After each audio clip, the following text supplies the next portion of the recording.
Alright, welcome back ladies and gentlemen to my second layout update, and as well as my very first how-to video on how to put together a LBF company coal car. Alright, so first off, I'm going to point out the tools that you will need to build this kit in particular. You'll need the hobby knife with the sharp blade on it, needle nose pliers, tweezers, preferably ones that aren't able to shift much side to side, so something like that on the end of it. They can't shift at all. A screwdriver for the trucks, because normally this size of one doesn't work, and you're able to get a lot more torque out of your hand on this. And just a small screwdriver unless you need for making small adjustments. And as well as you need your hobby glue. I use Tester cement for plastics. I find it works really good. It practically melts the plastic together, so it's really good. And as well as you need some of these little brushes to help apply the glue in very generous amounts. Or you can use a second hobby knife with a bad blade to help spread the glue evenly. Alright, so let's go ahead, open this up, and let's get started. Alright, so first off, you want to make sure you have everything together. Just put the box aside and make sure you have everything in your kit. So of course I have the... Oh, that wasn't very smart. Let me just grab that. Sorry for kicking the tripod. Alright, there we go.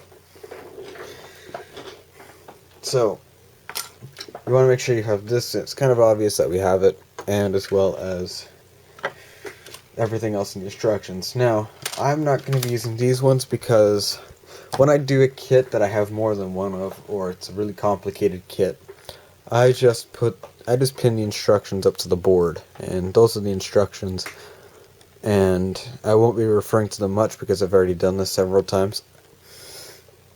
Alright, so let's go ahead and get started. So first off, some of the things you need to do are not on the car itself, but actually it's on whatever you want to call it, let's just call it the braking component holder. The brake component holder for the the brake wheels, compressor, and such. Alright, so the first thing you need to cut off is this part, and this is the one that has all the holes in it. You need to make sure all the holes are clean and that you've shaved off the extra plastic from the spurs when it was being casted. So once you've gone ahead and done that, I want to emphasize that you don't want to cut these little tabs off on the top there, because that's what's going to be holding the brake component holder to the rail car itself. So what you want to cut out on this particular spur set is the compressor and its, well, whatever you want to call it, and as well as the cylinder. So go ahead and cut these out, and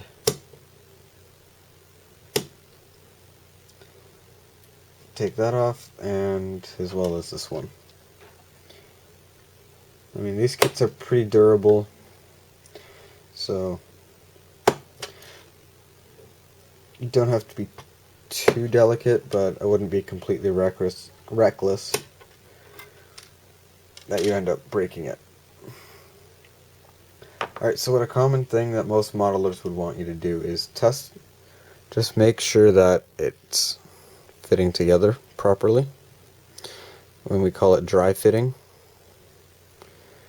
I always do this on small components like this, and as you can see, that fits together really nicely. So I'm going to go ahead and remove it and put glue onto it. Now with some particular kits it'll have a hole that's the whole way through. If you don't want to remove it completely, you can always put glue on the opposite side of the hole and it will adhere to that. Let's go ahead and get the glue. And for this I'm actually going to use a hobby knife, the extra hobby knife, because I can apply it a lot more generously. And you just want to make sure your hobby knife is actually clean of excess glue you've been doing around in the past.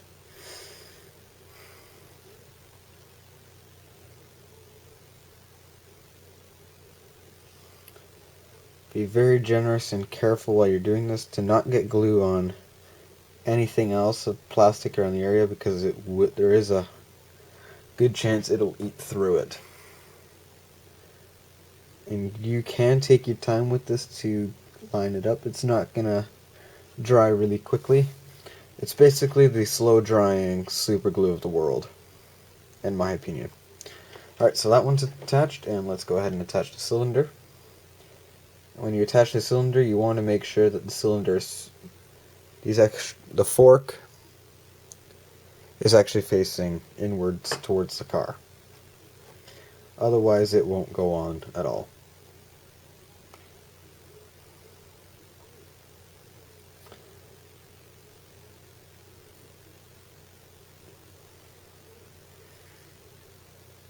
And there we go.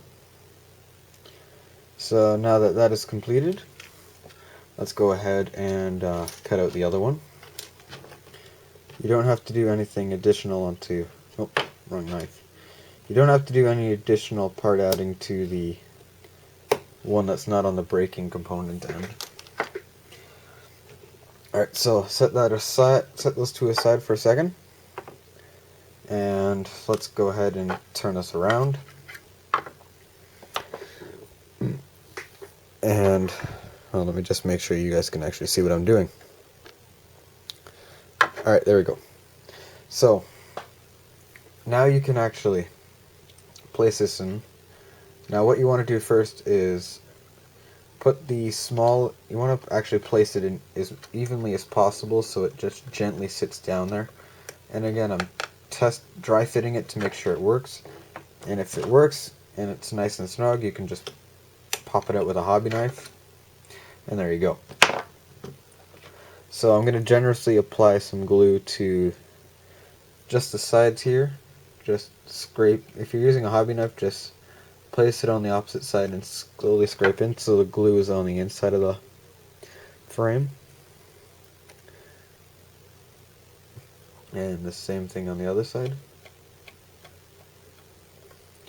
Now if you're a little more skilled of a modeler, you can try and put glue elsewhere, but I find this is best just to keep it so there's as little glue as possible and it dries faster. The less glue you use, the faster it sets. And that's something you actually want to be really careful of, especially on a kit like this. So if I go and use a huge amount of glue, it's going to take forever to dry. And the opposite effect will happen if I use small. So one slight disadvantage to using this glue, while I'm talking about it, is that it tends to leave little glue hairs as you're going along. It can make a model look rather bad if you're not careful. I mean, you can remove it, but it's just nice not to have to deal with it. I'm pulling them off every so often as I go along here. Alright, so let's set that in place. Right there. And we'll let that dry. So while we're letting that dry, I'll just set it aside slightly. Let's go ahead and assemble the trucks, and as well as the coupler boxes. And if you want, you can use your bad hobby knife to cut along the plastic so you don't have parts flying out everywhere. So, as you guys probably know, assembling truck is probably got to be the easiest part of this whole kit. one thing you should do as you're doing like assembling this is make sure you're cutting off all the excess plastic just so it looks better, and maybe end up performing better in the long run. Alright, so that's the first truck done.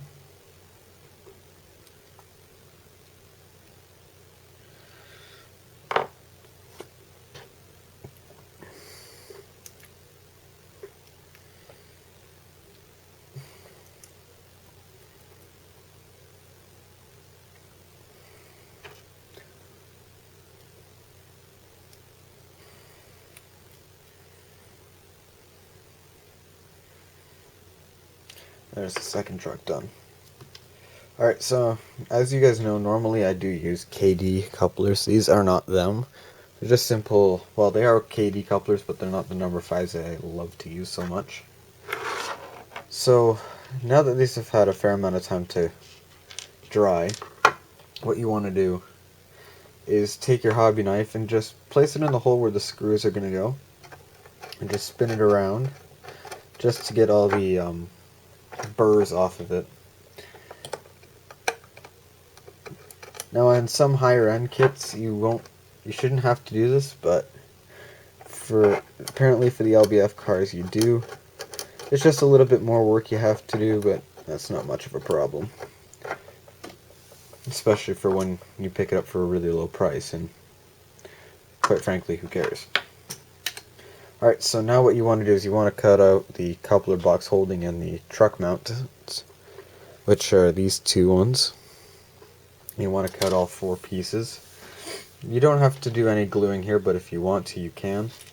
I prefer not to, especially if I'm going to eventually remove all the couplers and install better ones later on.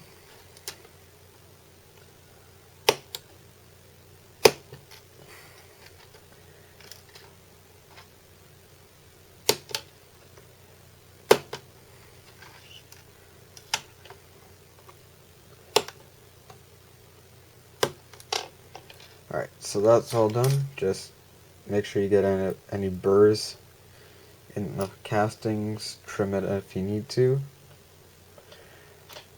One thing you really want to try and avoid is cut towards yourself. That's kind of a given, just in case you slip.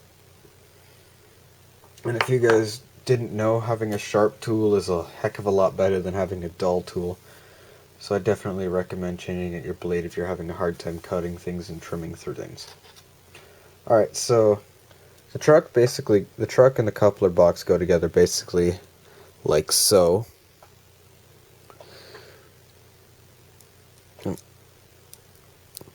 With the long screw housing where the screw is actually going to go through.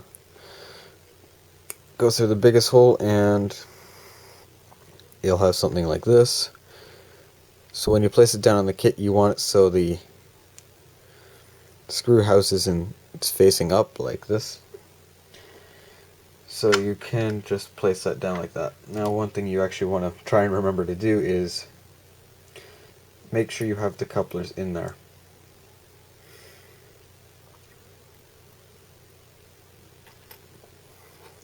Now probably in the long run I'll actually put the extra screws in there.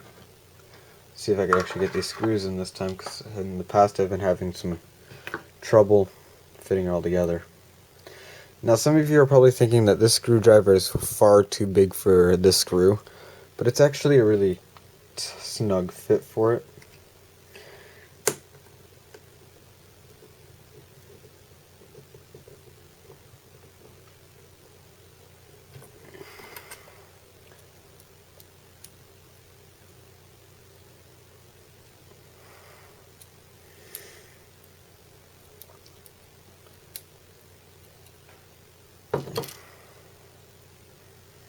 Yeah, that's not gone the way I hoped, so I'll remove this screw and we'll just let this set together. Unfortunately, with this kit, the screw tries to push it apart, and it doesn't really work, and all sorts of problems can happen. Alright, so you don't have to really worry about much of it falling apart because you have the longer screw that does go together pretty good.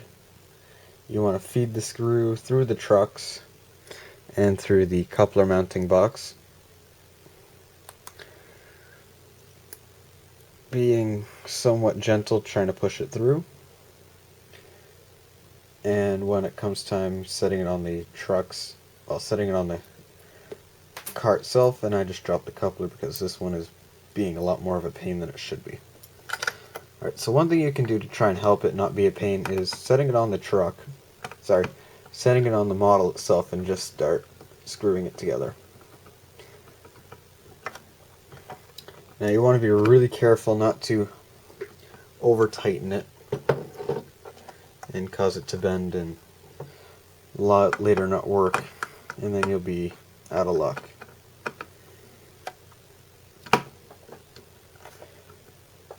And you also want to try and avoid what I just did there, which was make the screwdriver bounce out of the trucks.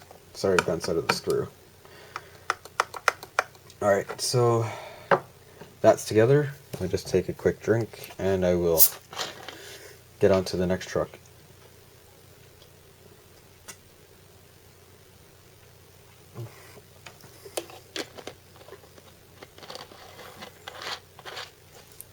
Okay. I need my Coca-Cola to function properly, otherwise I'm dead as a doorknob.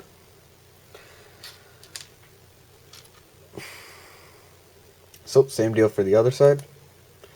Push those together. Set the coupler mounting box onto the rail car itself and the trucks. And for putting these screws into through the trucks and onto the rail car, you want to use these longer screws because, quite frankly, you're not going to get the small ones to go through all the way where you need it to. Excuse me.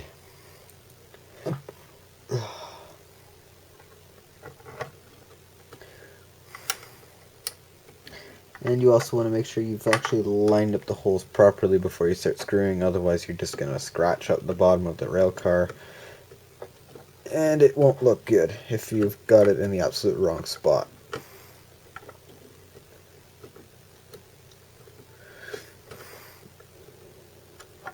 Alright, if you over tighten it, you don't have to worry. You can easily loosen it. You want to make it so the screw is mostly snug and the trucks rotate pretty freely. You don't want to have a lot of effort put into moving these trucks, because the less effort you put into moving the trucks, the easier to run, and as well as the more weight there is, the easier they turn, and again, the better they run. Alright, so let's move on to the inside of the car. So now what we need to do is we're going to have to install the weights, this is going to be a pretty easy process. What they've gone ahead and done is they've made this part on an angle. So what you can do is you can just set the weight in there and it sits exactly where it needs to be. And they also give you the cover for it, which I'll take one off for you here and trim it up. Now, one thing you want to look for is that on one of the edges of the cover is that one of them is on an angle and the other one isn't. You want to put the angled one on the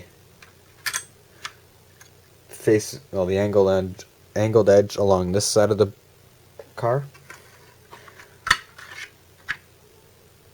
And once it's actually put in there, you want to take the cover back out, get some glue, and apply it to the angled edge of the piece. And this you'll need a little bit more glue, but not too much more.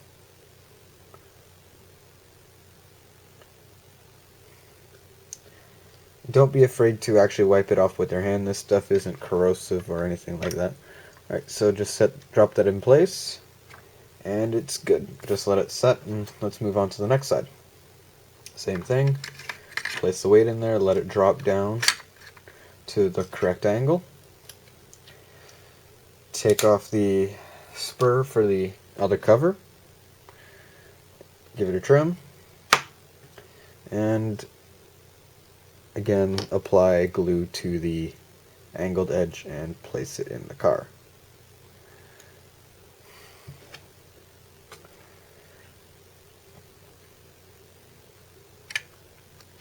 Alright, so that one is now in place, and it's starting to look like an actual coal car, despite the fact that you've got a huge a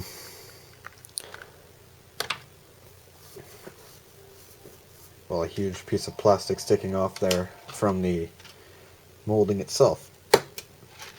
And there's not much you can do about that except placing a coal load over top of it, which you could easily do with this particular kit. Alright, so what I'm doing now is we need to cut out these triangular pieces with the, well, they're called the brace. So you want to cut these two things out. These are a little bit trickier. It gives you 3, but I only use 2. So now that you've cut out those 2, you can try and put a spot for 3, but that's up to you. So now that I've got those 2 cut out and trimmed, I want to point out that in the car there are 2 grooves right there, and same deal on the right side, evenly spaced out. You want to put glue in the all 4 grooves of the rail car, like so, generously applying them. Get some more glue, and there we go. Now, like I said earlier, you can take your time to apply put the piece into the car and align it properly. And this is the one time where you're actually going to need to,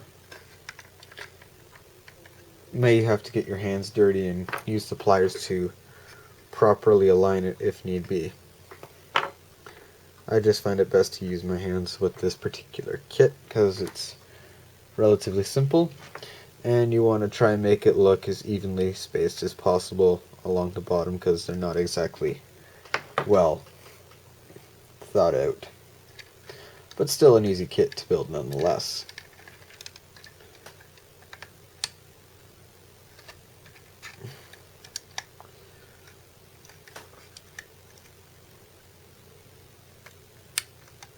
Alright, there we go.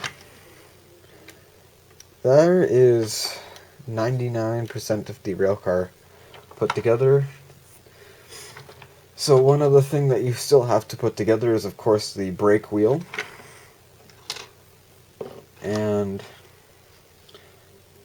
like before, just gently cut it out. Sharp tool is a good tool, and you should have no problems. Alright, so now that that is cut out, take your bad hobby knife, the bad blade, take some glue, and apply it to the hand wheel itself. And then you can just place it in the hole, like so, and you've got yourself a coal car, except for the fact that it's lacking couplers, which I will go ahead and put in right now. And because I actually left the coupler boxes without that second screw, it's easy to take the couplers out. And I'm not putting the screws in until I have the correct and better couplers installed, which will probably be KD number 5s, like I said. Alright, there is your completed LBF coal car. Alright, so one thing you'll notice on the remaining pieces is that there's are some extra pieces that aren't used at all in the kit. For example, these ladders are actually already on the kit. You don't have to worry about using them. You can save those for another project and probably kit bash another. Alright, so let's go ahead and move this on and continue on with the layout update. Make sure you want to put all this stuff away. And let's go add this to the other cold train and keep going.